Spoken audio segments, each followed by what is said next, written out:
and allow people some time to still arrive. So call this meeting of the Vermont State Employees Retirement System to order at 9:01.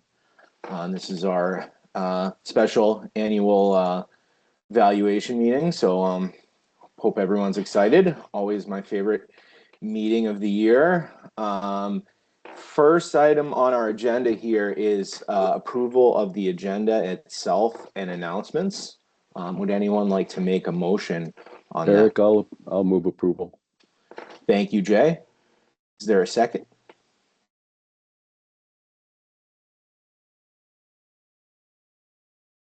A second. Thank you, John. So with that, the motion is on the floor. Any discussion on the agenda, or does anyone have any announcements? Hearing none, I think we can move to a vote. All those in favor of the agenda, please signify with an aye. Aye. Aye. And all those opposed with a nay. The ayes appear to have it. The ayes do have it. So our agenda is approved this morning. The next item on the agenda is approval of the October minutes. So the minutes from October 9th. I'll move approval, Eric. Thank you, Jay. Is there a second? I'll second. Second. Thank you. I heard Betsy first. Thank you, Mike, as well. So the motion, the motion to approve the minutes is on the floor. Any discussion on the minutes? Seeing none, all those in favor of approving the October 9th minutes, please signify with an aye. Aye. Aye. Aye. And all those opposed with a nay. The ayes appear to have it. The ayes do have it. With that, we are on to public comment. I do see, our audience is a little bigger than normal today. So if there are any members of the public who would like to make a comment, please signify with raising your hand or unmute, and we're happy to get it on the record. Seeing none, I'll kind of pause there for a moment to give people a little bit more time if needed, but looks like we're getting close to moving on to the business of the day here, which is the actuarial valuation itself. Seeing no public comments, we can move on to the next item on the agenda, which is the actuarial valuation. Tim, I suppose you might want to kick us off here. Sure. Thank you very much, Mr. Chair. Thanks everyone for joining today. We're very pleased today to present to you our annual actuarial valuation of the VSERS system. We've been working on this for the past couple months with the team from Siegel. Today from Siegel, we have Kathy Riley, Matt Strom, Patrick Tabernacki, Austin Miller, and Maria, who I haven't met directly, but who I understand has had a big hand in this valuation, Maria Manikarakis as well, who is here to help present the valuation. What this will lead to following review of the valuation is a determination of the annually determined employer contribution, and we will communicate that through a letter from Mike to the governor and the administration. The requirement is to have it on or before November 1st. So that's where this work is going in very practical near terms, and it kicks off the conversation and for next year's budget. But for today, we'll hand it over to Siegel to tell us what's been going on with the system for the last year and how it impacts our funded ratio and our other metrics. So with that, I'll hand it over to Matt. Yes, sounds good. Good morning, everyone. I'll share my screen and bring up the agenda here, which basically I'm going to go over again. I know we're seeing this 365 days a year. You're seeing it a lot less than that. So I'm going to go over just an overview of the valuation process, and then we'll dive into the results towards the end. Matt, before you get started, would you like questions as they come up here? Yeah. Okay, great. So, if folks have questions as we go through, please feel free to unmute and put them out there. Thank you. Yeah, that's the easiest way to do it. Thanks, Eric. So we like this slide. This one shows kind of the components of the valuation and everything that goes into it, and then the results. There's always 5 things that I think of that go into the valuation. 2 of them change every single year, and that's the membership data and the financials. And those are the things that we're updating each year on our valuation date.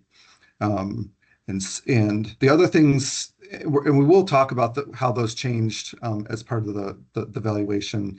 The other things are like the funding methodology. As you know, the amount that actually gets paid into the plan is determined by statute. That doesn't change very often, although we did talk earlier in the year about how the current approach sort of has like a cliff and just some ways to think about dealing with that. Benefit provisions change every so often.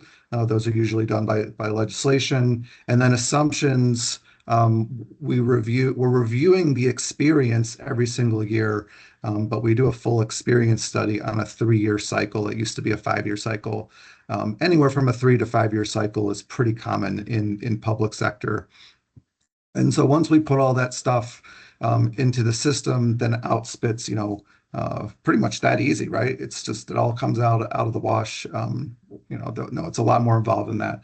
But the big ticket items, I think, and Tim hit on those, are, what is the funded status, the unfunded liability, funded ratio look like this year? That's our big way to measure the funding progress of the system over time. And then I kind of view the real big ticket item is what's the projected budget contribution for the 25 valuation, which determines really the 27 fiscal 27 budget contribution amount. I like to show this slide. This actually, Kathy and I are both at an actuarial conference with just actuaries. And this came up yesterday about just how the actuaries, they change assumptions and they increase the cost of the plan. So I always like this slide, which says, let's take a step back and say, the cost of the plan is determined by the benefits, the ultimate benefits and the expenses. Excuse me. And so this valuation is a budgeting mechanism. It's the investment, excuse me, Kathy, can you take over for a second? I think what Matt was going to say is that the assumptions drive the liability, but what really drives the true cost of the plan is the plan of benefits that you offer and the expenses that you incur, offset by the contributions that you put into the plan and investment income. Matt, you ready to take over? I think so. We'll see. Man. I'll leave my mic on. And so we do have a litany. Boy, you might have to go for a bit. I just lost my voice.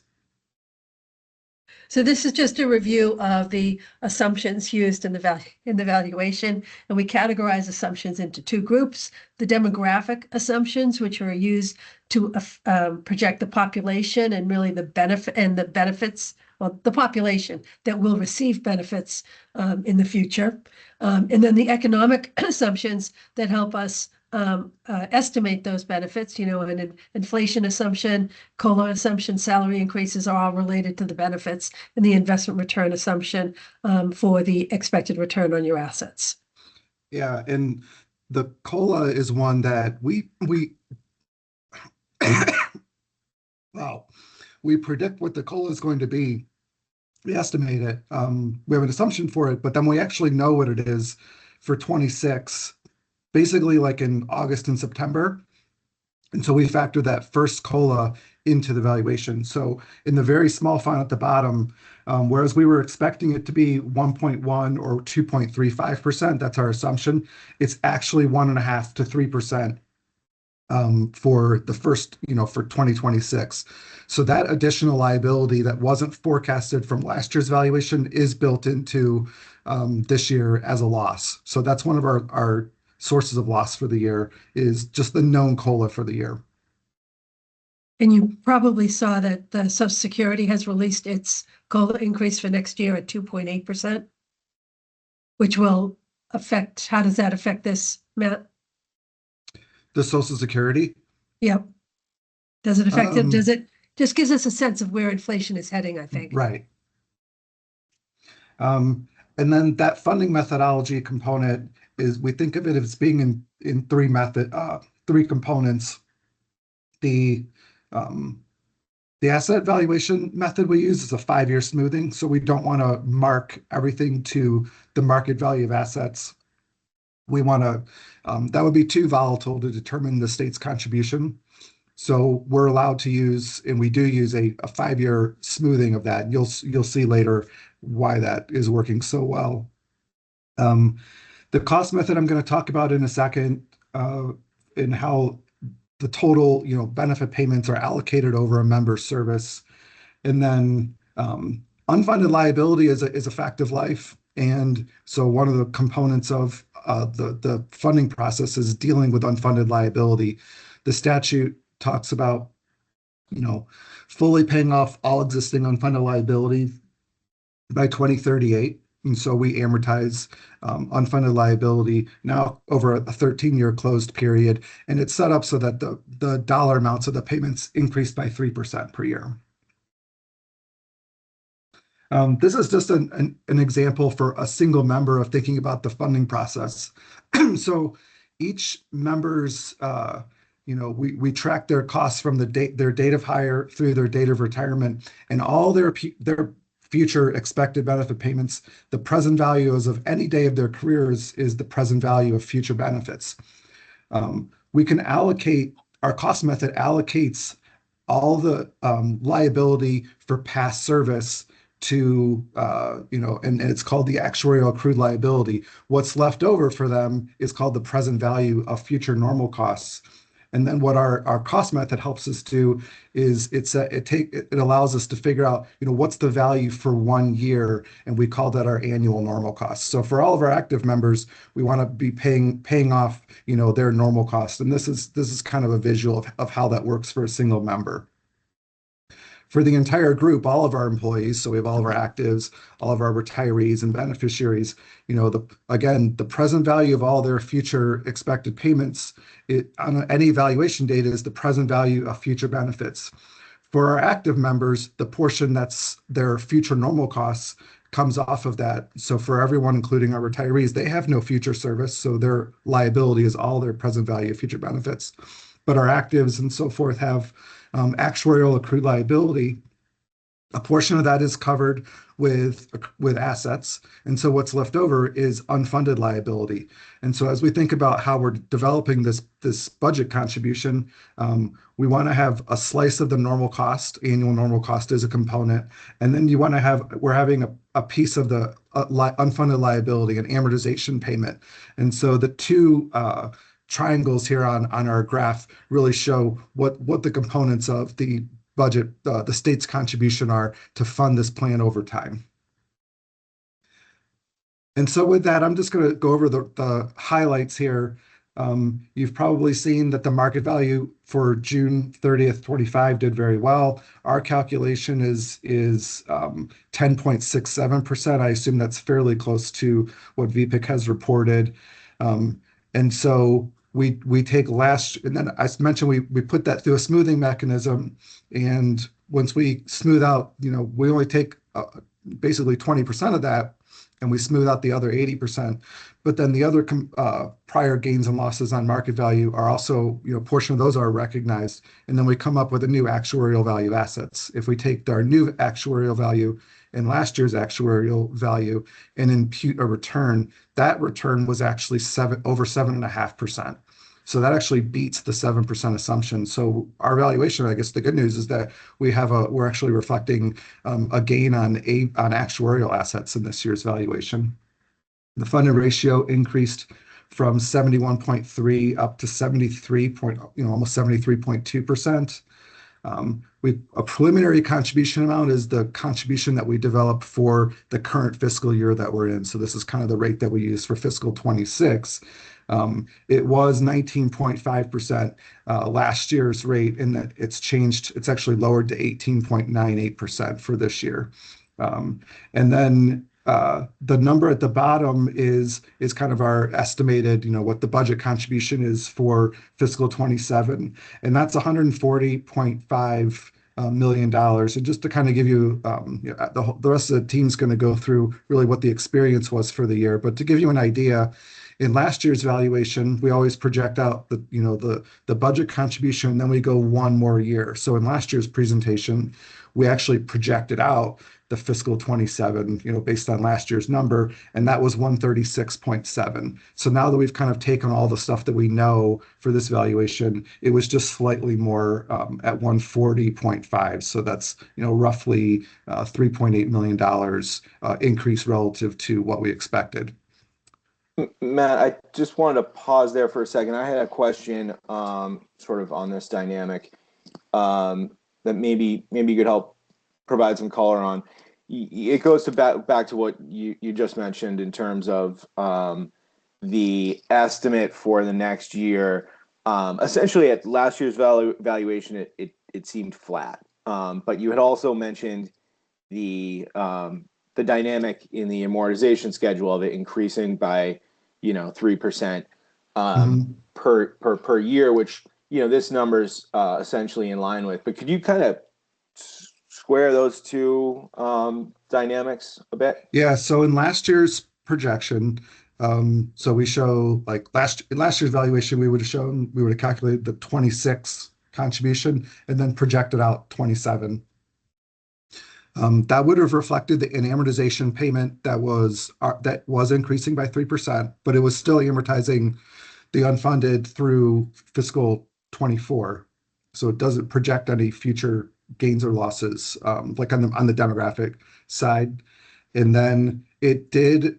The reason it sort of looked level, I think, was because there's still a few more contribution rate increases from the scheme that changes the member contribution rates.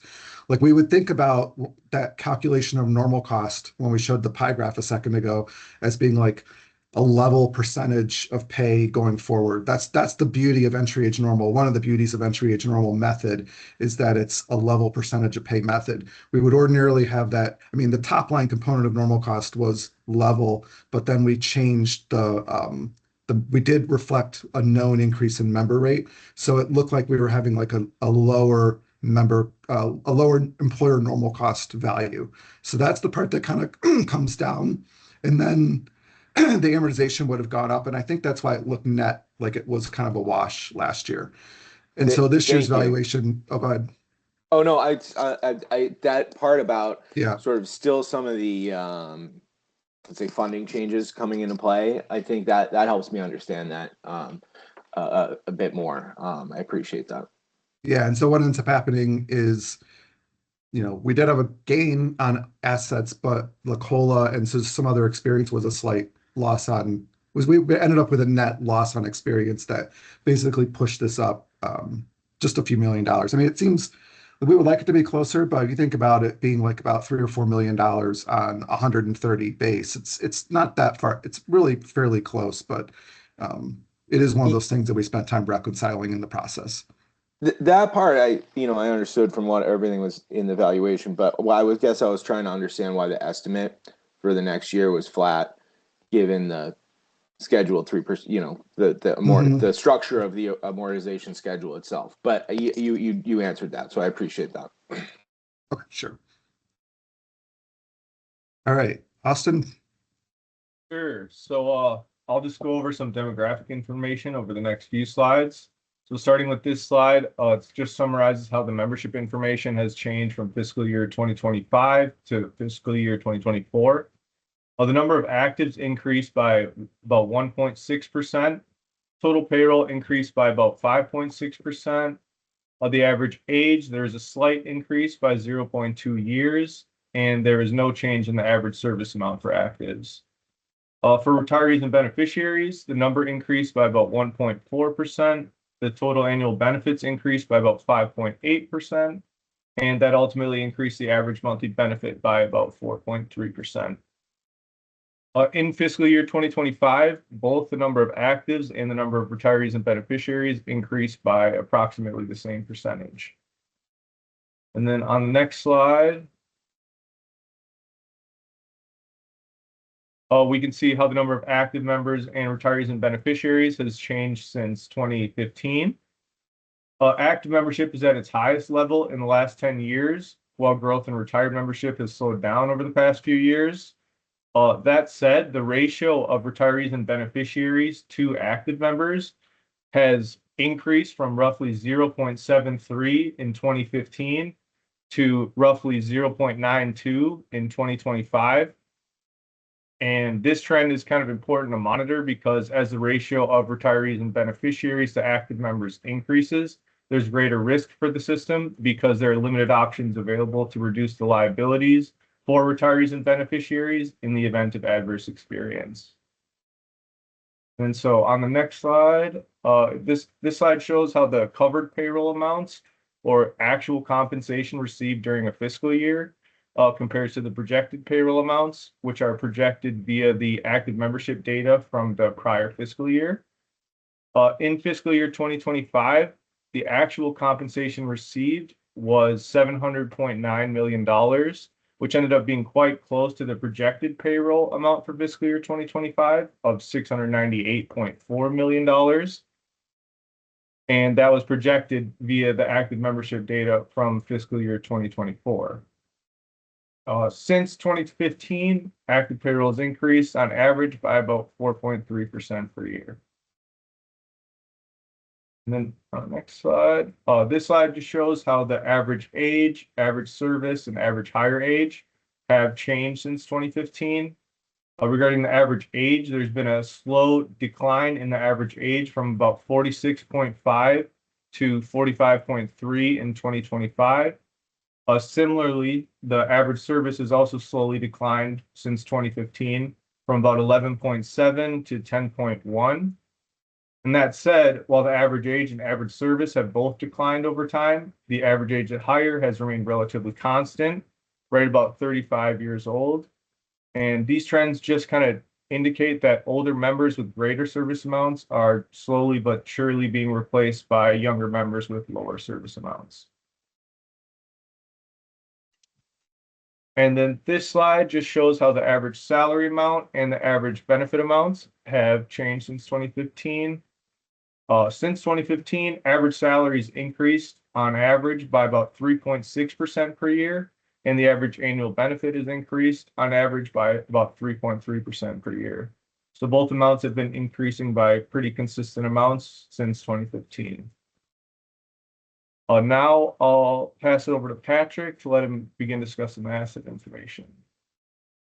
Austin, can I pause Sure. for one question on the demographics? It goes back to the valuation itself. It's page 11. It's just something I noted looking at the numbers. It's the number of deferred members from the prior year to current year, it jumps from 869 and 934. I mean, relative to the size of the population, it seemed like a fairly big increase. I didn't know if that was just noise or there's some other dynamic at play there, and I just didn't know maybe if you could provide some color on that, and just a curiosity as I reviewed the valuation. Oh yeah, I believe it's kind of due to the timing period where once someone terminates, there's that 3-year period where they transfer from inactive to deferred. So it could just be a timing piece where a certain number of members transfer from inactive to deferred, and those members that didn't previously take a refund of contributions. So it's kind of essentially just noise from my interpretation. Thank you, Austin. Was it Austin? Austin? Go ahead, Matt. Sorry, go ahead, Tim. I was going to probably ask the same question as you. No, I think what I was going to note on that is looking at that page, both the inactive and the deferred numbers go up, Eric. And I also see later in the presentation, Matt and team will talk about gain in the turnover assumption, as well as a loss in the retirement assumption. And overall, as I look at those items in combination, it seems like as compared to our assumptions, maybe a little bit more churn in the labor force than our assumptions would have suggested. Turnover usually shows when that happens, turnover, I think, will show up as a gain, retirement as a loss. And so I can't comment on the cause. I have no idea why, this would be happening, but it does seem maybe there's more people kind of moving in and out of state service. Is that a fair assumption, Austin, Matt? Yeah, definitely. And Yeah. just specifically for the number of deferreds, because those typically don't show up until a member's been terminated for 3 years. So that's kind of for the increase in deferred count. But yeah, the increase in both counts is related to the gain on a turnover. Thank you. Sure. Can everybody hear me okay? Yeah. Great, thanks. So in the next few slides, I'm going to talk about the system's assets. Matt kind of touched on some of the highlights, but I'm going to go into a little bit more detail in the next few slides. So the market value of assets increased from 2.66 billion as of 2024 to 2.94 billion as of 2025. And Siegel's estimate of the investment return for that period is 10.67%. The actuarial value of assets also increased from 2.69 billion to 2.89 billion. And the investment return on an actuarial basis is 7.52%, and that's compared to our 7% assumption. So as it stands, the actuarial value is currently 98.1% of market, and this is because there's a total of $55.5 million in deferred net investment gains to be recognized in the future, and that's due to the smoothing of prior investment gains and losses. So the bottom of the slide here shows average annual returns on both an actuarial and market value basis. The 5-year average of the actuarial value is 7%, and the 20-year average is slightly lower at 6.5%. And similarly, for market value, the 5-year average is 8.4%, and the 20-year average is 6.9%. Yeah, so this in a lot of our valuations, this particular graphic has been looking pretty good for a lot of our plans relative to their assumption. This was one, I think, historically, sometimes you'd see a lot of numbers that were a lot, far below the assumption. So the markets have at least done pretty well over these periods. Right. So this graph shows how the market value of assets is reconciled from year to year. So the blue bars are cash flows that increase the assets, and the orange bars are decreases. So looking at fiscal 2025, the beginning of year asset value is 2.66 billion, and that's shown in the middle green bar there. Employer and member contributions totaled 206 million. Those are the next two blue bars. And that's compared to 196 million in the prior year, which is a 5% increase in contributions. Benefit payments totaled 206 million. You can see that in the orange bar. And that's compared to 196 million in the prior year, which is also a 5% increase. Going down, you see net investment income totaled 279 million, and that's compared to 240 million in the prior year. So the first 3 bars of contributions and benefit payments in fiscal 25 almost entirely offset each other. So the increase in market value from 24 to 25 is pretty much due to investment income, the 10.7% return on assets. And with these cash flows, the market value of assets as of the current valuation ends up being about $2.94 billion.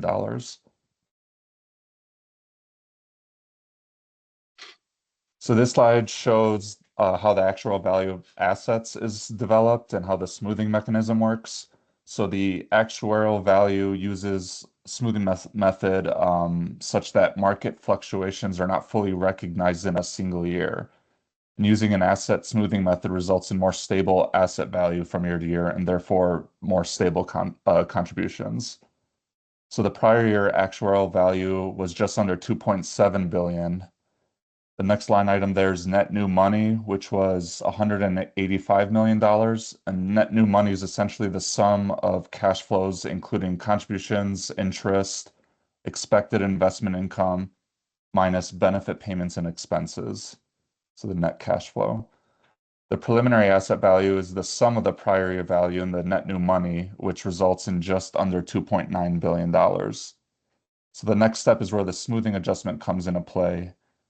We compare the actuarial market or the actual market value of assets with the preliminary actuarial value, and the difference is the portion of the asset gain or loss that's unrecognized. So in this case, the unrecognized amount is a gain of $69 million, which is why the actuarial value is currently smaller than the market value. We recognize 20% of that amount immediately, and the remaining will be deferred to future years.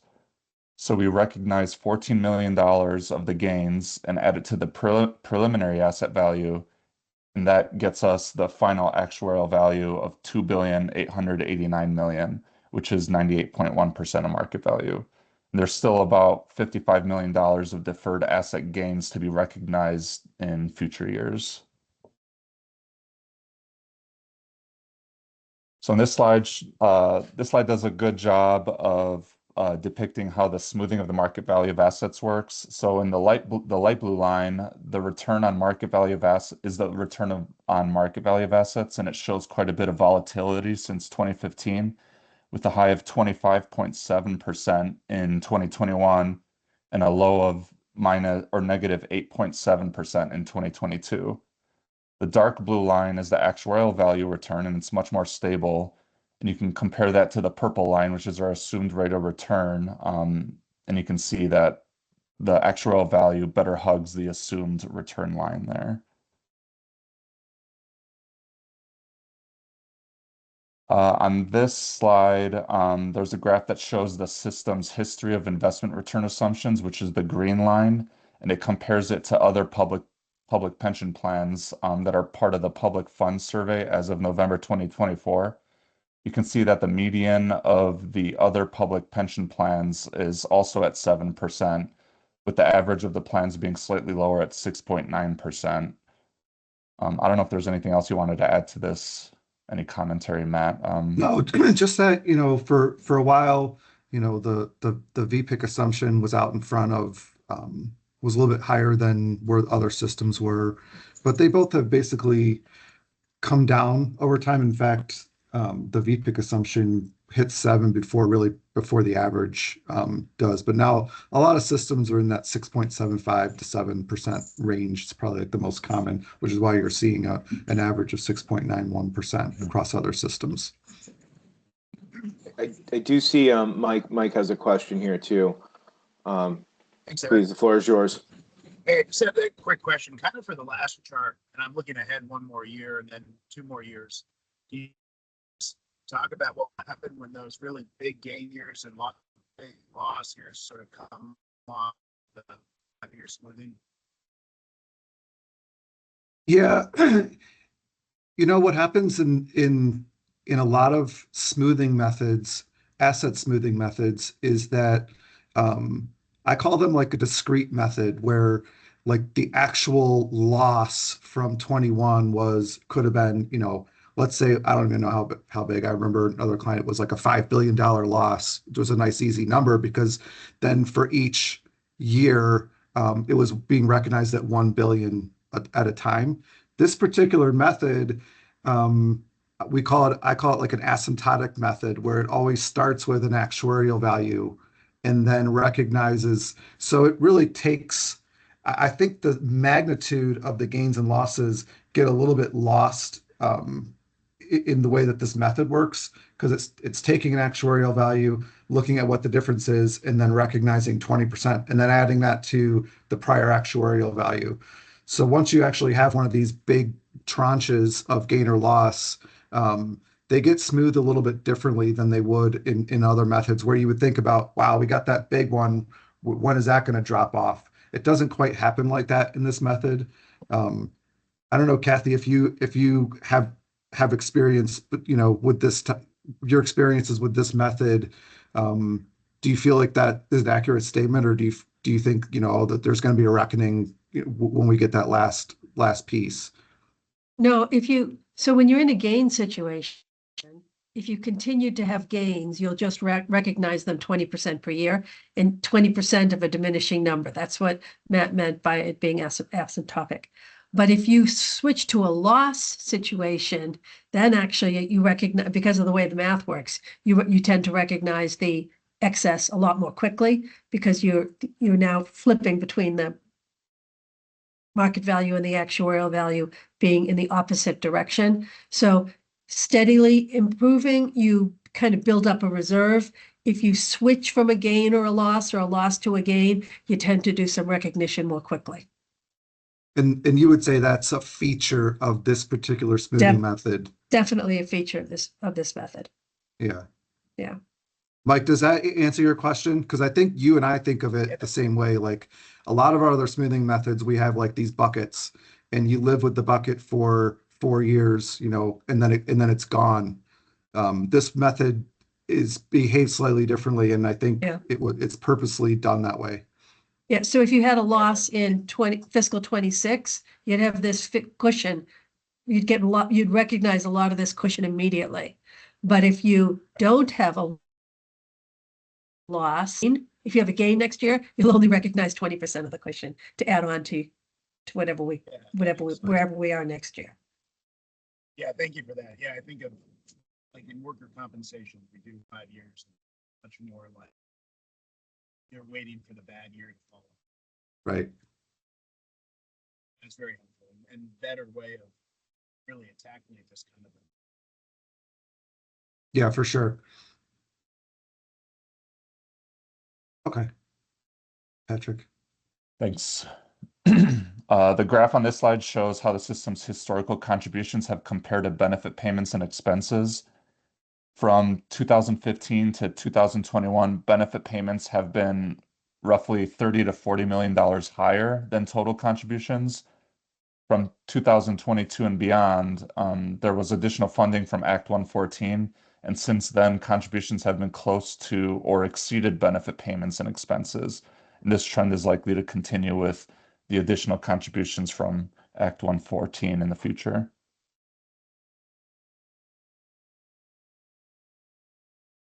This graph builds off the prior slide, but instead represents the net cash flow as a percentage of market value of assets. The system has been improving its net cash flow since 2019. Negative cash flows are not uncommon for mature plans like this system, especially when the retiree population is increasing at the rate it is. The system was cash flow positive in 2022, slightly negative for 23, and then hovering around neutral for 24 and 25. And once again, that's attributable to Act 114 and the increased contributions that came with it. Patrick, is it fair to say that this is sort of when we make the progress on paying down the unfunded liability? Now that we've gotten to this point, you know, all of those investment earnings are going to paying down, right? Right, and this year is a prime example where contributions were offset with benefit payments and expenses, essentially. So you're recognizing almost the entirety of your net investment gain this year into your assets. So it really does come into play. Thanks. Yeah, you just need to make sure that you're in a position now where that level of investment gains are offsetting the increase in liability from like normal cost and interest on the unfunded liability. Yeah. But certainly with only 13 years left on your current schedule, this is the time where mathematically your contribution is paying off the unfunded big time. So looking at some valuation results, these two pie charts are showing the accrued liability in each year. 25 is on the left, and last year's 24, which is on the right. So focusing on like this year, we're just under $4 billion of total accrued liability, and the pie chart shows the different employee status classifications of where that liability sits. So the biggest section is in your retirees and beneficiaries of accrued liability. They're just under $2.5 billion. Those inactive members are there. They're in orange, a slightly lower amount. They're at 115 million, and active members are at about 1.35 let's say million, yeah, billion, sorry. And so then we layer on the actuarial value of assets to see, basically how much of the liability that they're covering. And so you can see that the 2.8889 billion of AVA effectively covers, it clears all the retirees and beneficiaries, it clears all of the inactive members, and then actually cuts into a fairly good portion of your active membership. So we're left with that, $1,060,000 of unfunded liability and a funded percentage on an actuarial basis of 73.2%. That compares last year to a funded ratio of 71.3%. So there was improvement on the actuarial funded ratio year over year. And then we also like to look at the market value of assets. So the market value we know is slightly higher. That actually covers even more of the active liability, leaving really just about $1 billion of unfunded liability on a market value basis, which we do like to monitor. That market value funded percentage is 74.6%, compared to last year was 70.6%. So 4 percentage point increase in liability over for those 2 years.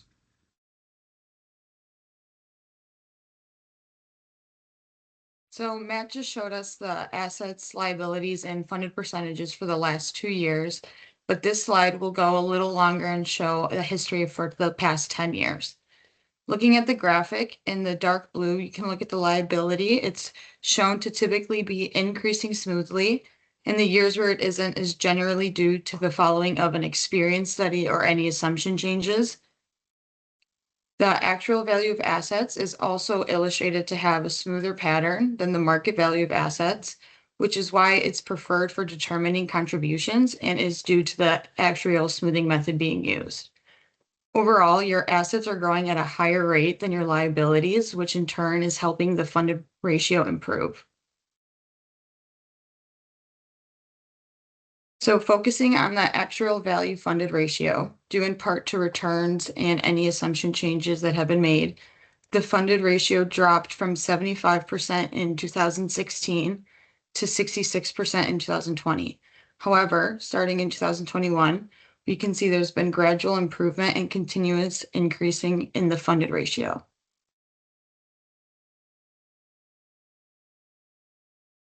And so the last couple slides here are based on, determining our contribution amount. So this is showing the reconciliation of the rate for what we call our preliminary contribution amount. This is what we're valuing for the current fiscal year that we're in now. So the fiscal year that begins July 1, 2025, I mentioned earlier that total rate is down to just under 19%, shown here in this first column. So that's made up of a total normal cost rate of 13.5%, which is a slight increase over last year. Of what last year's was 13.37%.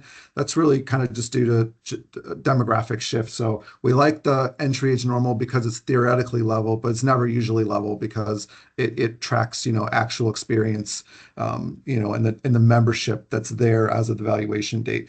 So that's not, even though it's a level cost method, it does have changes from year to year. The member rate went up by 40, the average member rate went up by 40 basis points, and that is a systematic change from the change in member rate, the schedule that was applicable from a couple of years ago, working its way through, so that the net employer share of normal cost dropped from 5% to 4.75%, and we expected something like that would happen with this valuation. As a percentage of payroll, the amortization component has also come down a little bit. It was 14.49% and 14.23%. So that's really our decrease from last year's 19.5% to 18.98% of pay on our preliminary contribution basis. And the table at the bottom shows, what are the things that contributed to it. The first one is we have a payment that increases at 3%. All the numbers except for the second to last number are based on last year's projected pay as a denominator. So we expected, the dollar amount to go up by 3%, and that was 0.34 43% of last year's pay. So that was like something expected that we knew was going to happen. Again, comparing everything to last year's payroll. But other numbers compared to last year's payroll make sense. Like the contribution that came in was more than what the ADEC was. So because the state's overpaying a little bit by design. So that was worth 23 basis points. Just the investment gain, the 7.52% compared to the 7, that was worth in this year about 20 basis points. And then the losses from demographics, which we'll show you in a little bit, which included the COLA and some of the other stuff, was worth about 52 basis points. And then the last item is a measure that, we have to actually go from last year's payroll base to the new payroll, and that's it's basically a balancing item to get to the 52 basis point decrease. Hey, Matt, Yes. question on the percent of payroll metric. Looking back at last year's valuation, I saw that it was just over 20%. The prior year, so then it was 20%, 19.5. Now it's about 19%. I guess, is this a trend that we would expect to see with the assumed payroll increase? I think you said around 4.3%, and the additional payments kind of keeping sort of leveling out our payments. Would we expect a generally decreasing percentage of payroll, all else being equal, going forward? Yeah, one of the things that's been driving it the last couple of years is the increase in average member rate as that works its way through. That's going to drop off. In fact, we'll see it on the next page. I think we've got one basically reflecting one more of those kind of systematic changes. The payroll increasing faster than kind of expected is another one. That's the one that you mentioned. And that as long as that continues, that basically increases our denominator on our calculation faster than it increases the cost, the numerator. So higher payroll leads to higher active projected benefits, which increases like liability and normal cost. But that's like something I was thinking that being like projected on the future, but like the effect on total payroll is right now. So you have some kind of a delayed effect that you're taking a present value of, but you're dividing by a bigger payroll number. So that like you pointed out, that is also helping to lower that rate. And then the third thing is obviously the additional contribution. So that's like extra money that's coming in, we know about, and it's bringing the other requirement down as a percentage of payroll. And we saw that in the risk study, where every time Right. we would have like a purple box on top of one of our gray ones, like the next year's was slightly lower because it got the extra money in the year. Matt, I just want to sort of, I think you just touched on it by one of the things you just said, but I kind of think of it, Act 114 really had two components that are driving some of these metrics. One being the increasing member contributions, the other being the increased employer contributions over the ADEC. Is it fair to say we see those member contributions in that normal cost rate box, where that's the employees are picking up a bigger share of the normal cost as those steps play out, given there's an endpoint there, and you're seeing the increased contributions above the ADEC feeding more into the amortization payment and so forth? Is that the right way to think about how those two factors affect the table here? I would say that's entirely fair to say, and not only entirely fair, entirely accurate. So the member contribution rate goes towards, if you think back to the earlier, that really cool animated graphic with the two slices of pie, there's the two pieces, and the member rate is going towards helping whittle down the normal cost piece, and the Act 114 additional contributions are just primarily there to deal with to helping to pay down the unfunded liability. So in other words, if you had no unfunded liability, the state probably wouldn't have come up with the Act 114, the $15 million every year, because there'd be nothing to try to help pay down over time. So I think that's exactly right. Thank you. I appreciate it. And actually, let me go back to this again. So I mean, typically in older valuations, I would comment, okay, pay attention to this 4.75 because when we go to the next slide, it's going to show up a couple times. It actually doesn't. It goes from 4.75 down to 4.44. This would be the projected employer normal cost rate. So for this, calculation, we keep the employer's normal cost rate the same, but we do reflect known member rate increases, which is going to take us down to 4.44. But that's really the last level of that, and so we do have an additional additional 4.44 here. There's no more dropping down, but we project out payroll, I think, at 3.5% for this purpose, and then on the left is our amortization schedule. So the $1.06 billion unfunded is our balance here at 2025. There was an additional $15 million payment that helps offset that. And then the amortization payment from last year's valuation, we know that was what was used and budgeted for fiscal 26. So that 103 we're bringing in. And then that leaves us with a projected unfunded at 26 of $1.011 billion. And so we know that we're going to get a $15 million until the fund is 90%. You'll see that cuts off the year that it hits 90. And then the rest of these amortization payments are calculated according to this schedule. So we get a 106. We would have typically thought that would go up by 3%, but we got an extra 15, so it's re-amortized. So, so these actually are not going up as fast. And you actually see towards the end here where, they're going up very slowly. And once we get by the 15 millions and we're past the 90%, then they're really going up by exactly 3% per year through this last payment, which again, in the beginning of 2037, we have 122.7. It increases with interest. The 126.9 is expected to come in like mid-year. And then just basically, the math works out exactly so that we have no unfunded in 2038. So we do take, the 4.4%, 4.44 employer normal cost rates times our projected payroll to get expected employer normal cost dollars for fiscal 27 and 28. And then we go to our amortization schedule here and grab this, fiscal 27 and fiscal 28 payment, drop them right over into this table. And this is where we're winding up with the $140.5 million payment for fiscal 27. And then we're projecting out a $2.5 million increase in that next year, and really due to the amortization payment. The normal cost is level, but because the payroll is going up, we're expecting payroll to go up by 3.5%. It goes up as well by, it was like $1.2 million, 1.1. So this is how basically our budget contribution is calculated here. Let's see, we have a question too. Yeah, John, please, the floor is yours.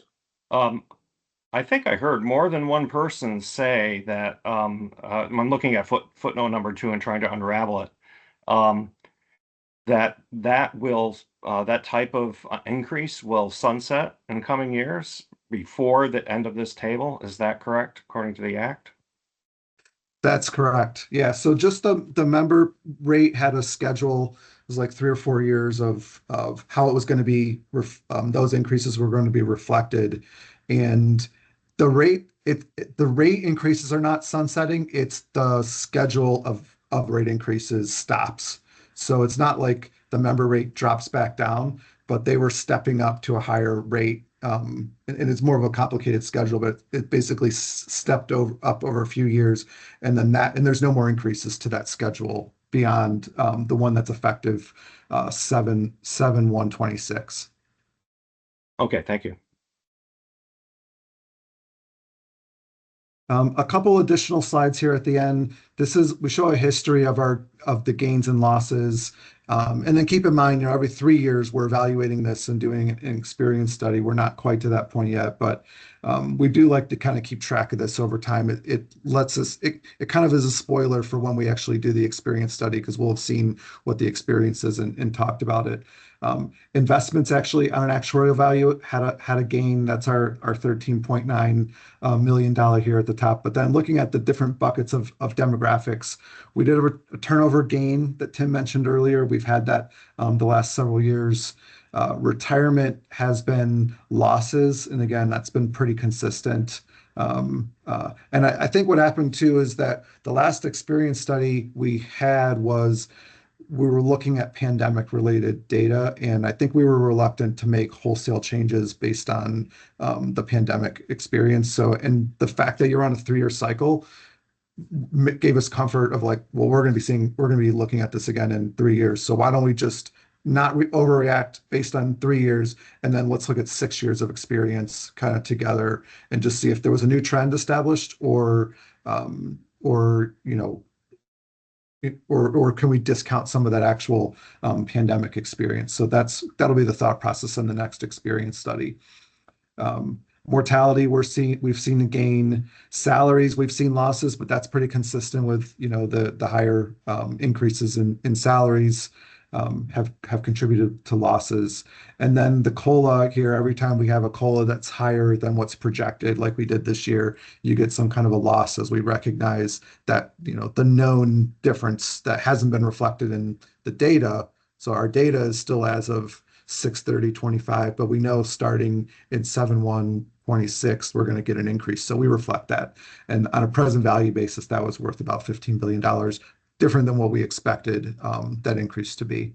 And then we have a miscellaneous bucket down here, which is kind of, you know, people, data changes, show ups, or people coming into retirement status with different benefit amounts. I know one of them is like, we've talked about this before, it's like purchases of service or whatever, they kind of work their way in there because people are retiring with a benefit that wasn't really predicted by the data.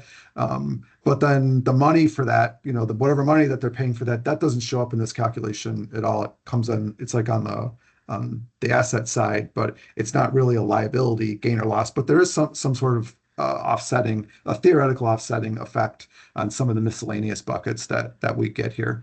But the net here is that we had a $37 million demographic loss, which was offset by the investment. So we netted out to a $23 million loss. But you can see, looking back in the last couple of years, that was probably one of the lower amounts that we had over history.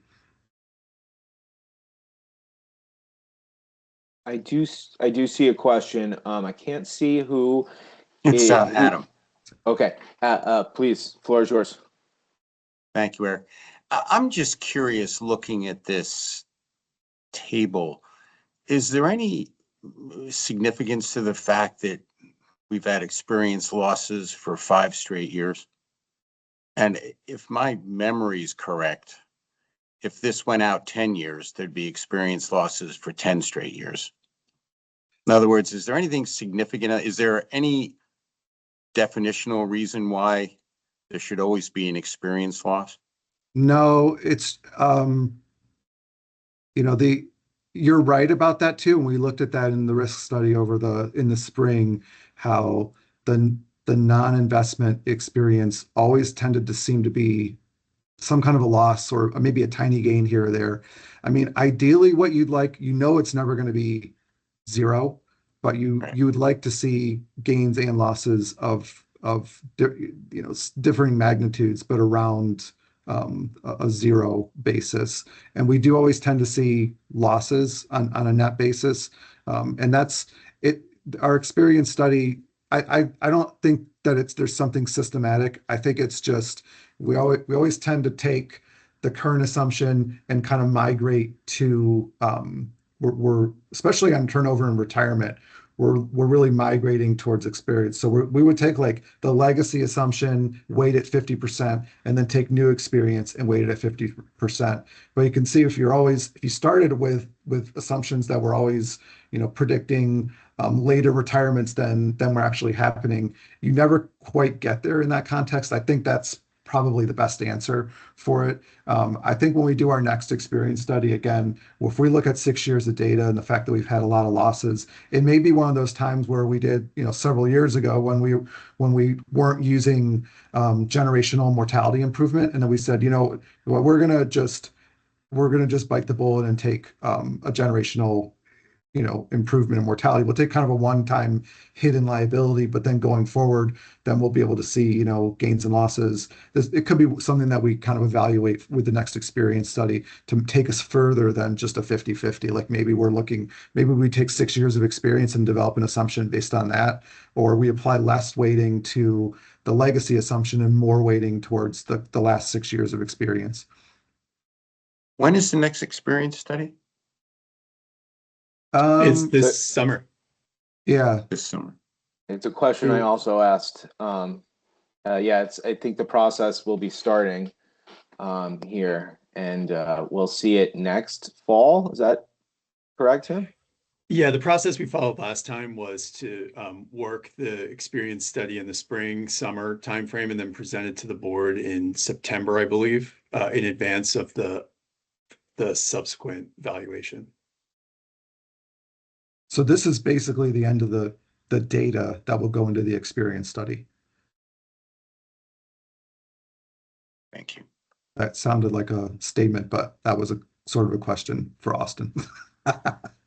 But no, I think that's right. Yeah, because we won't have the 26. We'll have that kind of a disconnect where we'll be reconciling the fiscal 26 data and getting ready to do the evaluation around the same time that we're presenting this. So, but like our next valuation will theoretically use new assumptions, but it won't the experience gain or loss in next year's valuation, the 26 will be based on the current assumptions. That's a bridge that we'll cross a year from now. Understood. Thank you. Thank you. I saw another question out there, but I think the hand went down. It was my hand, Eric, but the discussion answered my question. Thank you. Okay. Thanks, Bruce. And the very last slide that we have here again, last year we showed this. This is a required disclosure that we have with a revised actuarial standard of practice. And this was in the report. And last year we talked about this as being a number that you might get a question on. It was called a low default risk obligation measure. And this was sort of the battle between, long-term, short-term, So you have your financial economists that say, how can you be valuing a liability at a 7% long-term rate when it's a guaranteed liability and the only thing that's guaranteed is a risk-free rate? And why aren't you valuing it on a defaultless bond rate? And so we say, well, we know pensions are long-term enterprises, and so in order to make the math all work out, I mean, we had that page a couple of slides ago where we're projecting our unfunded liability to go to exactly zero in 2038. It's such a mathematical thing to do. Is all base all your projections on your expected return. So they debated on that for years and years and settled with this. Well, please at least show some kind of a marked to market measure in your communications.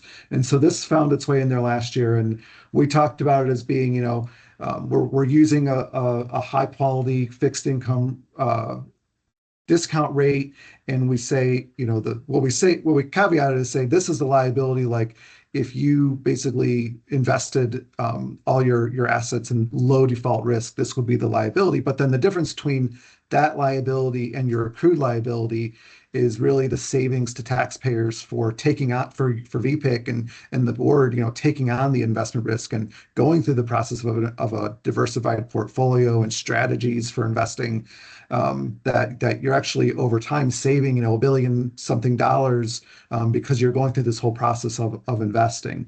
And so we left this in this year. It's always going to be in our valuation report. But one thing I thought it would be interesting to see here is we're now using a discount rate that's changing every year based on the market. And so last year's discount rate that was used was 3.93%. And this liability measure was 5.6 billion. So now we're using 5.2. That's what this year's rate was. And that liability has gone down to 4.9 billion. So you actually, a mark-to-market liability measure like that, you're seeing a pretty big change in the discount rate and what the impact is on this, this LD-ROM measure, which I just thought was kind of interesting. But otherwise, this is the number that kind of appears in the valuation report. And you, for people reading it, you may get a question on why is this different. But I think the language in the valuation report describes what you'd be able to tell them. Yeah, and then the last page here is just a caveat page. So that really concludes our deck. I'll stop sharing. We can take any other questions. Hey, Matt, can I just go back to that, the point we were discussing earlier in response to Commissioner Gresham's question? I think one of the really interesting things over the last 5 years was it was characterized by the run-up in inflation. And so I remember back sort of the 5 years prior, inflation was a consistent source of gains for us because we were in such a low inflationary environment. Right. And looking at the COLA experience sort of as a percentage of the total demographic losses, it seems about like half in each of the scenarios. And that's one of those items that, while it'll be addressed in the upcoming experience study, that's an issue that's sort of reserved to VPIC. So it's something that they will be looking at as part of the upcoming experience study, whether or not that 2.3% inflation assumption needs to change. And everything else, the demographic side, is about the other 50% of the what we refer to as the demographic losses. But it's really, I just wanted to highlight that because I feel like that item, while it appears there, it's a bit more in like the financial assumptions space, I think. That's a good point, Tim. That's something that's changed relatively recently. I see Mike has his hand raised too. Please, the floor is yours. Hey, thanks, Eric. I just had a question back when we were talking about the cash flow and cash flow covering the benefits. I didn't appreciate till later slides that probably included the 15 million ADEC plus payment. Just wanted to confirm. Yeah, that's right. So That's right. Mike, you were saying that the cash flows include the 15, and that's correct. I think it would have been 12 in the most recent year, if I'm not mistaken. I think the current year we're in is the first 15 year. So the 25, right. I think it was the additional was still at 12 million there. Yep. Thanks, Tim. Is there any takeaway from that? I just, I was thinking, oh, this is good. Like, last 3 or 4 years we're cash flow positive at trade-off. But I guess that's part of the reason for the ADEC plus thing. But, absent that. No, I mean, I think the takeaway is that that schedule, was it like 9 before and then 12 and then 15? I mean, the schedule is doing what it's supposed to, which is kind of beating making it go cash flow positive or basically neutral, and getting more money in to earn investment return, to kind of take away any backloading that was there in the funding progress and like get more money in now. That's kind of a dream scenario for a lot of public sector systems that are out there. We always say, well, the easiest thing to do is solve this with just more money, but a lot of places are not able to do something like that. So, every little bit helps. And so the additional payments, we see from the unfunded liability schedule, every year that goes in, we expected an unfunded liability payment to go up by 3%, but it only goes up by like 1.5% because we're also reflecting these additional 15s that go in. But I think that's the takeaway, is that it is helping. It's mitigated any negative cash flow, at least in the last several years. The first year where there was the gigantic payment, it was a huge positive cash flow. And so it's doing what it's supposed to be doing, and it's helping. Great. Thank you, Matt. Just one more question, sort of related to cash flow and just timing, at least. We're in FY26. Obviously, the payment that was recommended for that, is already baked in everything. we're going to be making a recommendation for FY27. I think as the timing lays out, the fiscal year ending June 30th always kind of makes me just make sure I have the timing right. When does this when does when does this payment amount actually come in to the system? What's the timing of that? Which payment? The additional?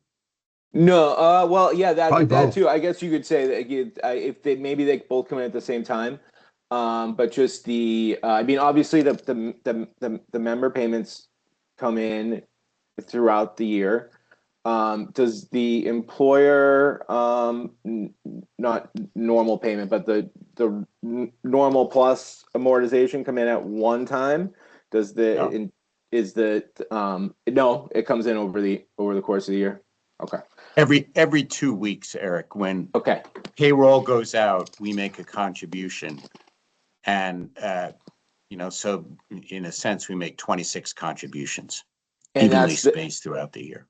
That's the number that you've referred to on multiple occasions of keeping track of and being on pace. That's right. So that's all happening throughout the course of the year. That's excellent. Correct. Beautiful. So there's an annual true up though, isn't there? Because the amount that the employer funds the plan is that budgeted amount, the number that we're going to recommend that gets in the budget. So at the end of the year, you want to look at whether your percentage came close to that number and hits it or not. Right. We look at that on a regular basis, really starting after the new year, into the new calendar year, knowing we have 6 months to go.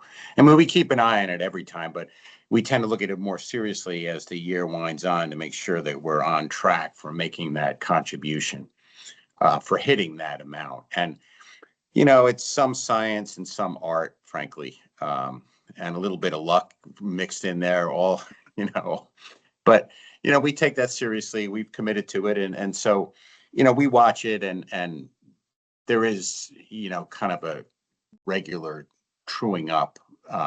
By that, I mean, keeping track of what we're contributing relative to what we need to.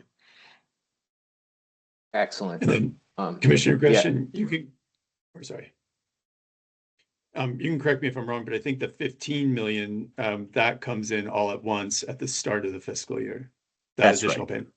Yeah, that's right. Excellent. Thank you. I appreciate that. Are there any more questions on the valuation?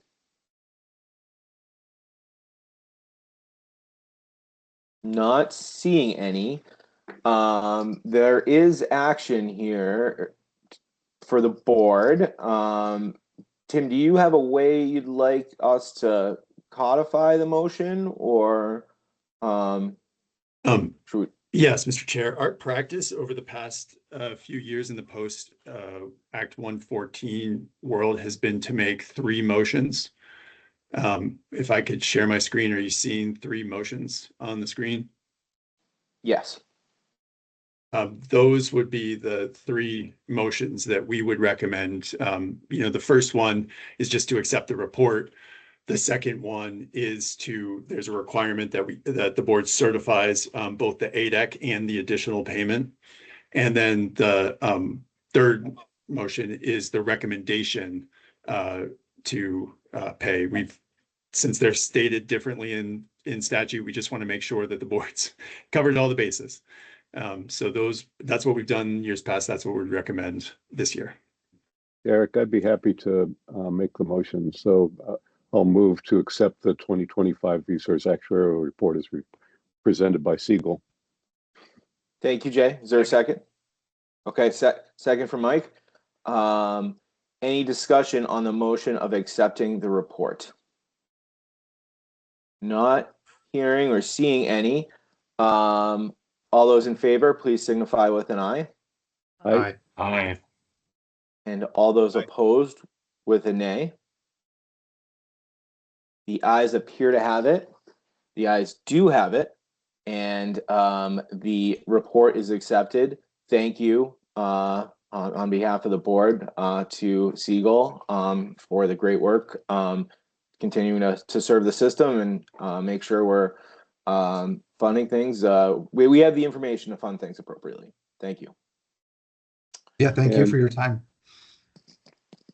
And Eric, I'll go ahead and make that second motion. Move pursuant to 3 VSA section 473C8, certify the FY27 actuarially determined employer contribution, or ADEC, of $140,459,108 and the additional required FY27 payment of $15 million.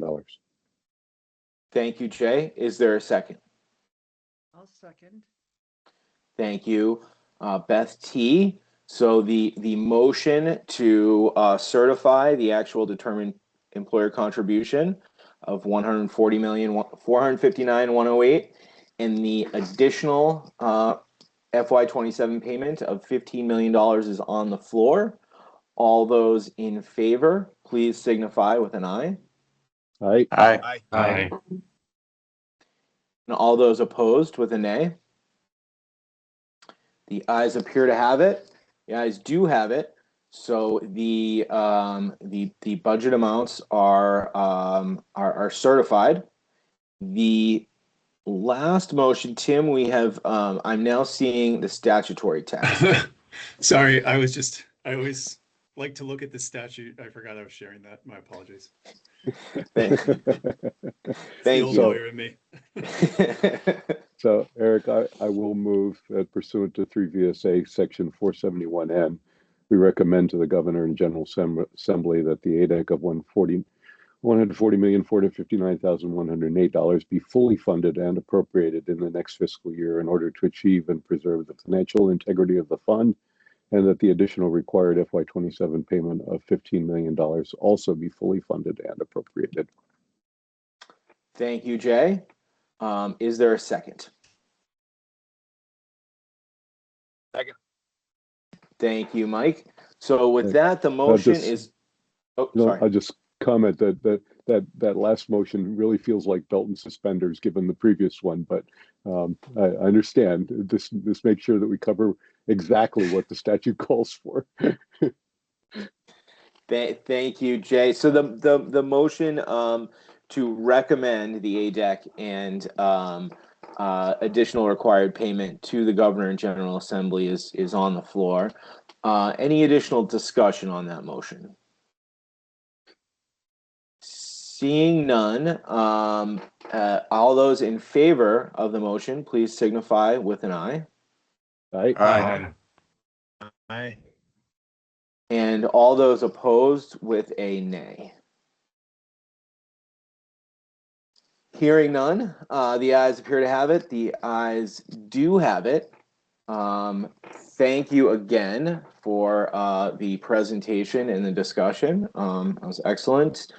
And I also need to commend Tim and staff for putting together the timing on this agenda. Any other business to come before the board is scheduled at 10:20, and we're sitting here at 10:18. So that was some good forecasting. And I see Adam. Please, the floor is yours. Thank you, Eric. Before we go, I wonder what the timing is on the OPEB valuation and Sure. Discussion. I can jump on that. That is actively being worked on right now, and our plan is for that to be the one of the main items on the November in-person meeting. So that'll be the 13th. Okay. Yeah, I think the actually next year's rates were just sort of solidified late last week. So we got those, the actuaries, and they're hammering away on it now. I have not had a first look yet. Okay, so mid-November, you're thinking? For sure. We'll be done by November 13th. I think our deadline is December 15th in statute, but we've tried to deal with this, understanding exactly the reason you're asking for it, Commissioner. We've been pushing to do it on the November agenda and get that number out there. All right. Thank you much. Yep. Great question. Thank you. Any further business to come before the board today? From me, just a reminder for November in person, I think some RSVPs are coming around from Bill, and we've got a memo. If it's not out already, it'll get out hopefully today, just on logistics. And really looking forward to seeing everybody in November. Excellent. Thank you for the reminder. Yeah, looking forward to it. Any additional comments for business today? I want to say thanks again to Siegel, Matt, and company for your hard work and just such a very clear presentation. Thanks, Jay. We appreciate it. Thank you, Jay. Any additional items for the board today? Bruce, please, the floor is Make yours. the motion to adjourn. Okay. The motion to adjourn is I'm having a brain freeze. Second, we need a second, right? There's no discussion, but we need a second. Yep. Second on the motion to adjourn. I'll second it. Thank you, Jay. So the motion to adjourn is on the floor. It is not debatable. All those in favor, please signify with an aye. Aye. Aye. And all those opposed with a nay. The ayes appear to have it. The ayes do have it. And our business today is concluded at 10:21 a.m.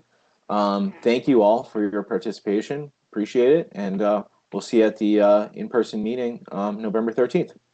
Be well, everyone. Thank you. Thanks, everyone. Thank you. Have a good day. Take care.